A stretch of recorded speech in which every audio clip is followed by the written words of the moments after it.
सूत जी कहते हैं, तदनंतर नारद जी के पूछने पर पार्वती के विवाह के विस्तृत प्रसंग को उपस्थित करते हुए ब्रह्मा जी ने तारकासुर की उत्पत्ति, उसके उग्र तप, मनोवांछित वर प्राप्ति तथा देवता और असुर सबको जीतकर स्वयं इंद्र पद पर प्रतिष्ठित हो जाने की कथा सुनाई।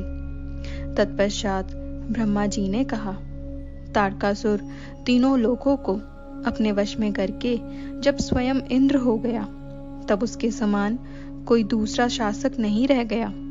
वह जितेंद्रिय असुर त्रिभुवन का एकमात्र स्वामी होकर अद्भुत ढंग से राज्य का संचालन करने लगा।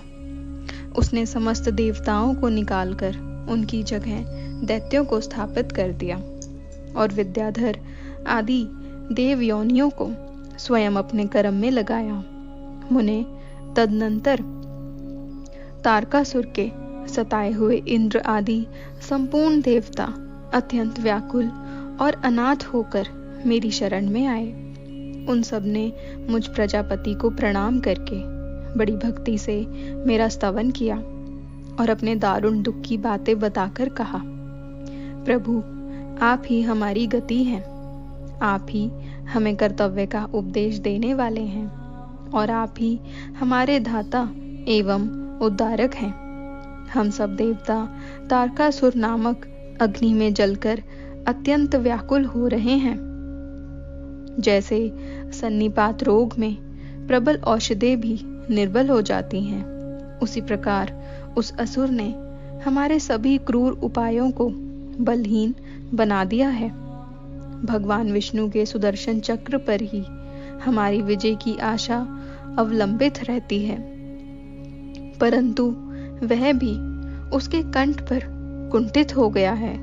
उसके गले में पड़कर वह ऐसा प्रतीत होने लगा था मानो उस असुर को फूल की माला पहनाई गई हो।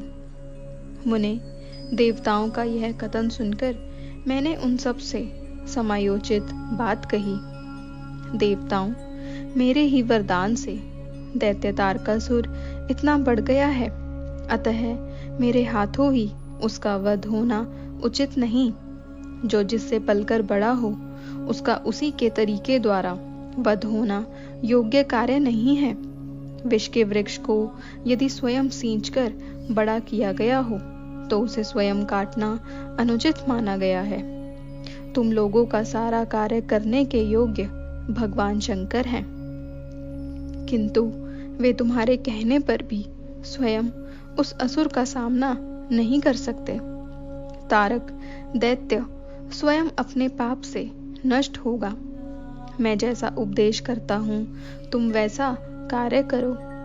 मेरे वर के प्रभाव से न मैं तारकासुर का वध कर सकता हूँ, न विष्णु कर सकते हैं और न भगवान शंकर ही उसका वध कर सकते हैं।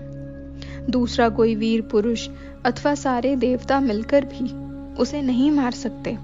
यह मैं सत्य कहता हूँ। देवताओं, यदि शिवजी के वीर्य से कोई पुत्र उत्पन्न हो, तो वही तारक दैत्य का वध कर सकता है, दूसरा नहीं। सुर श्रेष्ठ गण, इसके लिए जो उपाय मैं बताता हूँ उसे करो। महादेव जी की कृपा से वह उपाय अवश्य सिद्ध होगा। पूर्व काल में जिस दक्ष कन्या सती ने दक्ष के यज्ञ में अपने शरीर को त्याग दिया था, वही इस समय हिमालय पत्नी मेनका के गर्भ से उत्पन्न हुई है। यह बात तुम्हें भी विदित है। महादेव जी उस कन्या का पाणी ग्रहण अवश्य करेंगे। तथापि देवताओं, तुम स्वयं भी इसके लिए प्रयत्न करो।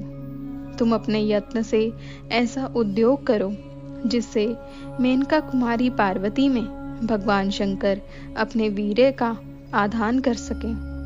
भगवान शंकर उदरव्रेता हैं, अर्थात उनका वीर्य ऊपर की ओर उठा हुआ है। उनके वीर्य को प्रस्खलित करने में केवल पार्वती ही समर्थ है। दूसरी कोई अबला अपनी शक्ति से ऐसा नहीं कर सकती। गिरिराज की पुत्री वे पार्वती इस समय युवावस्था में प्रवेश कर चुकी हैं। और हिमालय पर तपस्या में लगे हुए महादेव जी की प्रतिदिन सेवा करती हैं। अपने पिता हिमवान के कहने से काली शिवा अपनी 2 सखियों के साथ ध्यानपरायण परमेश्वर शिव की साग्रह सेवा करती हैं। तीनों लोकों में सबसे अधिक सुंदरी पार्वती शिव के सामने रहकर प्रतिदिन उनकी पूजा करती हैं। तथापि वे ध्यान मग्न महेश्वर मन से भी ध्यानहीन स्थिति में नहीं आते, अर्थात ध्यान भंग करके पार्वती की ओर देखने का विचार भी मन में नहीं लाते। देवताओं, चंद्रशेखर शिव जिस प्रकार काली को अपनी भार्या बनाने की इच्छा करें, वैसी चेष्टा तुम लोग शीघ्र ही प्रयत्न पूर्वक करो। मैं उस दैत्य के स्थान पर जाकर तारकासुर को बुरे हट से हटाने की चेष्टा करूंगा। अतः अब तुम लोग अपने स्थान को जाओ। नारद, देवताओं से ऐसा कहकर मैं शीघ्र ही तारकासुर से मिला और बड़े प्रेम से बुलाकर मैंने उससे इस प्रकार कहा, तारक, यह स्वर्ग हमारे तेज का सार तत्व है, परंतु तुम यहाँ के राज्य का पालन कर रहे हो, जिसके लिए तुमने उत्तम तपस्या की थी, उससे अधिक चाहने लगे हो। मैंने तुम्हें इससे छोटा ही वर दिया था, स्वर्ग का राज्य कदापि नहीं दिया था। इसलिए तुम स्वर्ग को छोड़कर पृथ्वी पर राज्य करो। असुर श्रेष्ठ, देवताओं के योग्य जितने भी कार्य हैं, वे सब तुम्हें वहीं सुलभ होंगे। इसमें अन्यथा विचार करने की आवश्यकता नहीं है। ऐसा कहकर उस असुर को समझाने के बाद मैं शिवा और शिव का स्मरण करके वहां से अदृश्य हो गया। तारकासुर भी स्वर्ग को छोड़कर पृथ्वी पर आ गया और शोणितपुर में रहकर वह राज्य करने लगा। फिर सब देवता भी मेरी बात सुनकर मुझे प्रणाम करके इंद्र के साथ प्रसन्नता पूर्वक बड़ी सावधानी के साथ इंद्रलोक में गए।